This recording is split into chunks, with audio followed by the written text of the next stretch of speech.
తిరుమల లడ్డూ ప్రసాదం పవిత్రతకి సంబంధించి రాష్ట్ర వ్యాప్తంగా జరిగినటువంటి వివాదంలో ఒక పోలీస్ అధికారి చేసినటువంటి ఫిర్యాదు ఇప్పుడు అత్యంత కీలకంగా మారిందని చెప్పుకోవాలి. ఆంధ్రప్రదేశ్ పోలీస్ శాఖలో డీఎస్పీగా పనిచేస్తున్నటువంటి దేవరకొండ నాగ వరప్రసాద్ ఈయన పేరు. ఈ వ్యవహారంలో బాధ్యతల మీద చర్యలు తీసుకోవాలి అంటూ తుళ్ళూరు పోలీస్ స్టేషన్లో ఆయన ఫిర్యాదు చేయడం జరిగింది. సుమారు 15 ఏళ్లకి పైగా సుదీర్ఘ వృత్తి అనుభవం కలిగినటువంటి ఈయన రాష్ట్రంలోని వివిధ ప్రాంతాల్లో కీలక బాధ్యతలు నిర్వహిస్తున్నటువంటి వ్యక్తి. చాలా ఎక్స్పీరియన్స్ కూడా ఉంది.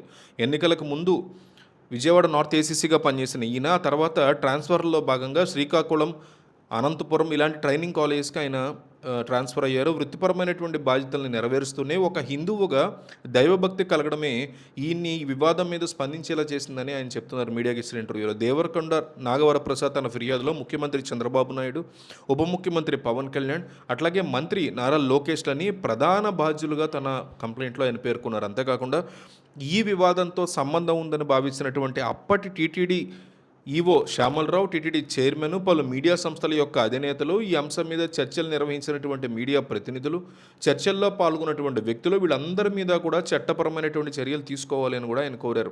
తిరుమల లడ్డూ ప్రసాదాన్ని అవమానపరిచేలాగా ఆర్గనైజ్డ్ క్రైమ్కి కొంతమంది పాల్గొన్నారని, దీని వెనక పెద్ద కుట్ర దాగుందని కూడా ఆయన ఆరోపణలు గుప్పించారు. ప్రభుత్వంలో అత్యున్నత పదవుల్లో ఉన్నవారి మీదే ఒక డిఎస్పీ స్థాయిలో ఉన్నటువంటి అధికారి ఫిర్యాదు చేయడం అనేది రాష్ట్ర వ్యాప్తంగా రాజకీయ ప్రజావర్గాల్లో ఒక అతిపెద్ద చర్చకి దారితీస్తోందంటున్నారు. ఈ ఫిర్యాదు చేసిన తర్వాత ఆయన పై అధికారులు ఆయన మీద ఒత్తిడి పెంచారనే ఆరోపణలు, మెమోలు జారీ చేశారనే మాటలు ఆయనే చెప్పినటువంటి పరిస్థితి ఉంది. తన ఫిర్యాదు మీద ఎటువంటి స్పందన లేకపోగా వ్యవస్థల నుంచి ఎదురవుతున్నటువంటి ఒత్తిడిని ఆయన చాలా తీవ్రంగా పరిగణిస్తున్న పరిస్థితి ఉంది. ఒక నిజాయితీ గల అధికారిగా, హిందూ పౌరుడిగా తన రాజ్యాంగబద్ధమైనటువంటి హక్కుని వినియోగించుకున్నందుకు తను ఇట్లా వేధించడం చాలా దారుణం అంటూ కూడా ఆయన ఆవేదన వ్యక్తం చేసిన పరిస్థితి.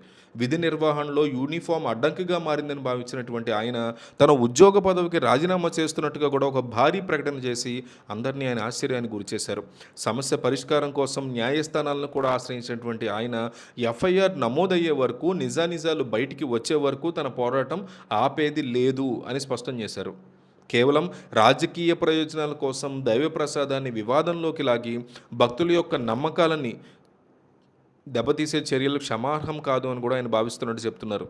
వ్యవస్థలు నిష్పక్షపాతంగా పనిచేయాలని, బాధ్యత కలిగిన వారు చట్టానికి లోబడి ఉండాలని ఆయన విజ్ఞప్తి చేస్తున్న పరిస్థితి కూడా ఉంది. ఈ సందర్భంగా తన రాజీనామాతో అయినా వ్యవస్థలో కొంతైనా మార్పు వస్తుందేమోనని, అపవిత్రమైనటువంటి ఆరోపణలు చేసిన వారిని ఎట్టి పరిస్థితుల్లో వదిలేది లేదు అంటూ కూడా ఆయన ఛాలెంజ్ చేస్తున్నారు. ఒక బాధ్యతాయుతమైనటువంటి అధికారిగా తాను ఎందుకు ఇంత కఠిన నిర్ణయం తీసుకోవాల్సి వచ్చిందో ఆయన పదే పదే వివరిస్తూ భక్తుల యొక్క మనోభావాలను కాపాడమే తన ప్రధాన ఉద్దేశం అని కూడా ఆయన స్పష్టం చేసిన పరిస్థితి ఉంది. భవిష్యత్తులోనైనా ఇటువంటి ఘటనలు జరగకుండా ఉండాలంటే వ్యవస్థలు మేల్కొలాల్సిన పరిస్థితి ఉందంటూ ఆయన మీడియాతో మాట్లాడుతూ చెప్పారు.